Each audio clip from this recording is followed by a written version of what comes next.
Dalam nama Bapa dan Putra dan Roh Kudus, amin.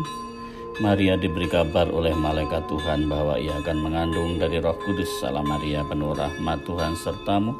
Terpujilah engkau di antara wanita, dan terpujilah buah tubuhmu Yesus. Santa Maria, Bunda Allah, doakanlah kami yang berdosa ini sekarang dan waktu kami mati. Amin. Aku ini hamba Tuhan, terjadilah padaku menurut perkataanmu. Salam Maria, penuh rahmat, Tuhan sertamu. Terpujilah engkau di antara wanita, dan terpujilah buah tubuhmu Yesus. Santa Maria, Bunda Allah, doakanlah kami yang berdosa ini sekarang dan waktu kami mati. Amin. Sabda telah menjadi daging dan tinggal di antara kita. Salam Maria, penuh rahmat, Tuhan sertamu. Terpujilah engkau di antara wanita, dan terpujilah buah tubuhmu Yesus.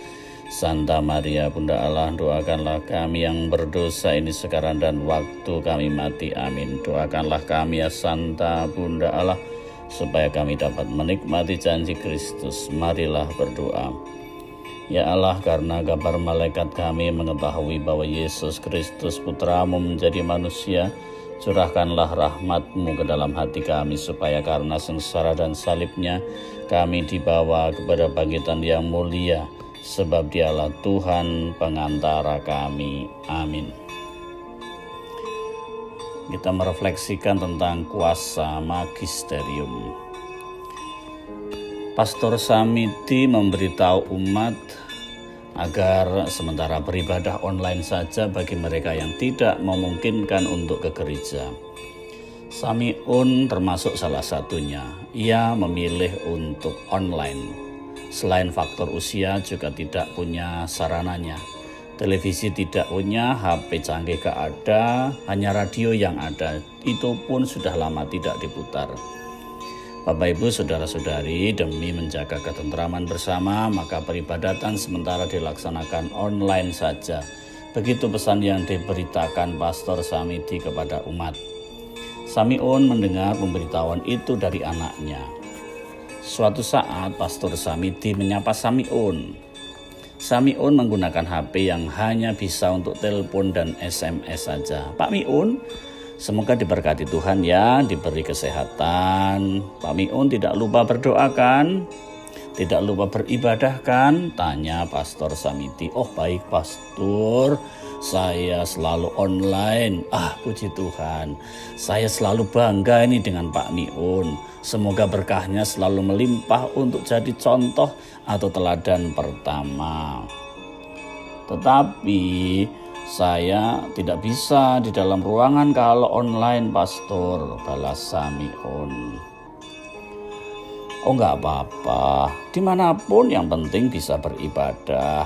Begitu jawab Pastor Samiti. Oh puji Tuhan Pastor, Pastor baik dan penuh pengertian, balas Samiun. Tetapi kenapa tidak bisa di dalam ruangan? Samiun tidak memberikan tanggapan. Beberapa hari kemudian Koster memberitahu Pastor Samiti bahwa Samiun kalau jam beribadah ia berada di lapangan bulu tangkis desanya. Di sana ada garis-garis lapangan dan ada tulisan di tengah garis itu line. Dan di antaranya juga ada tulisan on. Jadi online itu Samiun di tengah lapangan bulu tangkis. Kita dapat menggambarkan magisterium sebagai suatu gelar dari pencapaian pendidikan atau semacam lembaga jaminan mutu. Namun dalam hidup menggereja, magisterium berkaitan dengan kebenaran ajaran iman.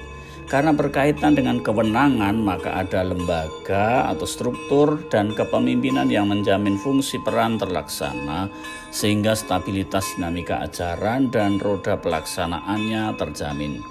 Sumber katolisitas.org menyebutkan bahwa magisterium adalah wewenang mengajar gereja yang terdiri dari Bapa Suci sebagai pengganti Rasul Petrus dan para uskup sebagai pengganti para rasul dalam persekutuan dengannya yang diberikan karisma tidak dapat sesat infalibilitas oleh Yesus, yaitu dalam hal pengajaran mengenai iman dan moral. maka kita ketahui bahwa sifat infalibilitas ini tidak berlaku dalam segala hal, namun hanya dalam hal iman dan moral, yaitu pada saat mereka mengajarkan dengan tindakan definitif seperti yang tercantum dalam dogma dan doktrin resmi Gereja Katolik.